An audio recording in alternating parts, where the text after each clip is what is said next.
Bonjour CrossFit Brest, j'espère que vous allez bien. Entraînement du jour, Jelly Bellies, les ventres engelés. On part sur 3 super tours à effectuer avec pour commencer 9 front plank to push-up planks suivi de 1 minute de gainage latéral à gauche, 1 minute de gainage latéral à droite, puis 15 hollow rocks et à nouveau 1 minute de gainage latéral à gauche, 1 minute de gainage latéral à droite et on terminera avec 21 V-ups.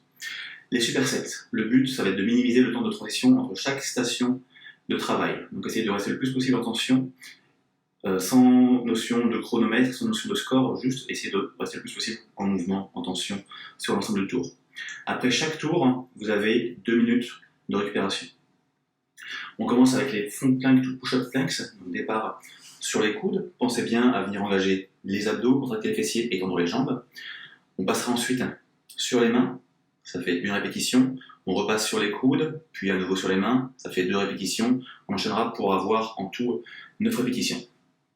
Le gainage latéral à gauche sur le coude, pied au sol ou genou au sol s'il y a besoin. Donc 1 minute, pensez à nouveau à engager les abdos, contracter les fessiers, tendre les jambes. On va avoir une belle planche sur un plan horizontal, également les épaules alignées l'une au-dessus de l'autre sur un plan vertical. Si 1 minute ça vous paraît peut-être beaucoup pour aujourd'hui, n'hésitez pas à réduire peut-être à 45 secondes ou alors à 30 secondes s'il y a besoin. Pareil pour le gainage latéral à droite, même principe. Puis les hollow rocks, je vous rappelle, le hollow, on est au sol, sur le dos. On va venir engager les abdos histoire de pouvoir décoller les épaules du sol. Les pieds sont décollés également. Et le hollow rocks, on va venir se balancer d'avant en arrière avec un mouvement un petit peu de chaise à bascule pour 15 répétitions.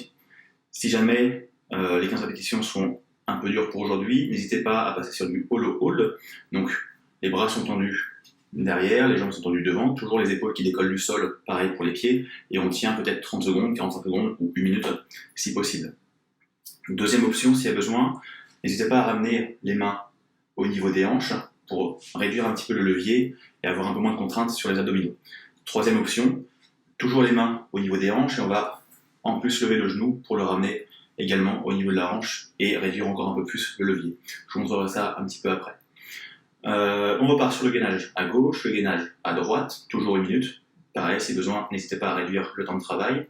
Et 21 V-ups. Donc on est à nouveau au sol, sur une position de hollow, les pieds et les épaules décollés du sol, toujours les bras tendus derrière. Le but avec les 2 mains et les 2 pieds, venir toucher les orteils pour 21 répétitions, sans reposer les épaules et les pieds au sol. Les options pour ça, s'il y a besoin, on va passer sur des tuck-ups. À la place de venir toucher les pieds, on va venir fléchir les genoux et essayer de toucher du coup les chevilles avec les mains, donc avec les 2 pieds des 2 mains. Ça va réduire un petit peu l'amplitude du mouvement. Ou alors on partira sur des sit-ups classiques assis au sol. Donc les jambes devant vous, le buste bien droit, on descend les épaules au sol, on remonte bien droit, pensez à pousser la tête vers le ciel et bien gainer. 2 minutes de récupération après le tour, 3 tours à faire, un minimum de récupération au sein du tour. Portez-vous bien, restez en forme et à bientôt j'espère. Ouais.